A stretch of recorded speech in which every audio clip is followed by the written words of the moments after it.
පසුගිය කාලයේ පුරාම කතා කළ සෙනෙහසේ නවාතැනේ හිමිකරු ලොකු අයියා ගැන නොහොත් ඉසුරු ගැන නැවතත් කතාව අලුත් වී තිබෙන්නේ ඔහුගේ බිරිඳ සමාජ මාධ්‍ය හරහා සජීවී වීඩියෝවක් මගින් යම් ප්‍රකාශයක් නිකුත් කිරීම සම්බන්ධවයි.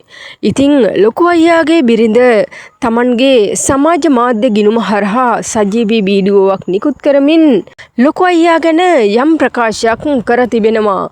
ඒ වගේම සමාජ මාධ්‍ය හරහා ඔවුන් ගැන විවේචන කරන අයට තමයි ලොකු අයියාගේ බිරිඳ පණිවිඩයක් ලබා දී තිබෙන්නේ.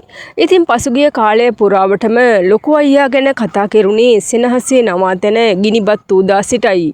ඉතින් මීට කලින් සමාජ මාධ්‍ය හරහා ලොකු අයියාව දැන හැඳිනගත් පිරිස මෙම ප්‍රකාශය සම්බන්ධයෙන් යම් අදහසක් පළ කර තිබෙනවා. ලොකු අයියාගේ බිරිඳ සජීවී වීඩියෝවක් පැමිණ මෙහෙම ප්‍රකාශයක් කර තිබෙනවා. ඇත්තටම ලොකු අයියා අපිට සලකන්නේ නැහැ කියලා තමයි ගොඩක් දෙනා කියන්නේ.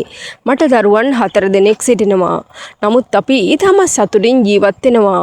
ළමයි මගෙන් අහනවා ගොඩක් අය මොනවද මේ කියන්නේ කියලා. තාත්තා අපිට සලකන්නේ නැහැ කියලා ගොඩක් දෙනා කියනවා කියලා ළමයි ඇවිල්ලා මට කියනවා.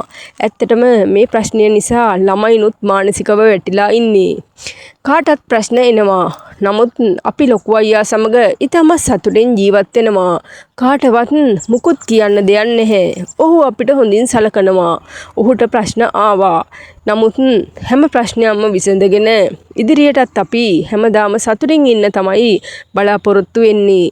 විවේචන කරන අයට මම කියන්නේ අපිට දරුවන් 4 දෙනෙක් ඉන්නවා. ඒ හින්දා එයාලගේ මානසිකත්වය වටන්න එපා. එයාලා ඉගෙන ගන්න ළමයි. ඒ හින්දා අපි ගැන මොනවත් ප්‍රකාශ කරන්න එපා.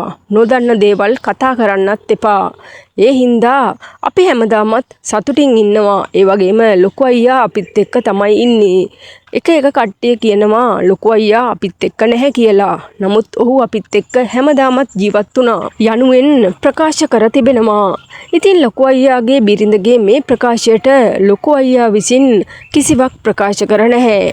නමුත් විවේචන කරන අයට පැහැදිලිවම ඇය ප්‍රකාශ කර තිබෙන්නේ විවේචන නොකරන ලෙසයි. කෙසේ වෙතත් දරුවන් 4 දෙනෙක්ගේ පියෙක් වන ලොකු අයියා සෙනෙහසේ නවාතැන ගිනිබත් උදා සිට ඊටමත් දැඩි කම්පණයෙන් තමයි ජීවත් වෙන්නේ. නමුත් ඔහු නැවතත් අලුත් සෙනෙහසේ නවාතැනක් සාදා මෙම පිරිස රැගෙන යන බවටත් පොරොන්දු වී තිබෙනවා. ඉතින් ඔවුන්ට හැමදාමත් සතුටින් ඉන්න ලැබේවා කියලා අපි හැමෝම ප්‍රාර්ථනා කරමු. ඒ වගේම මේ වගේ අලුත් තොරතුරු දැනගන්න අපේ නාලිකාව සබ්ස්ක්‍රයිබ් කරලා තියාගන්න.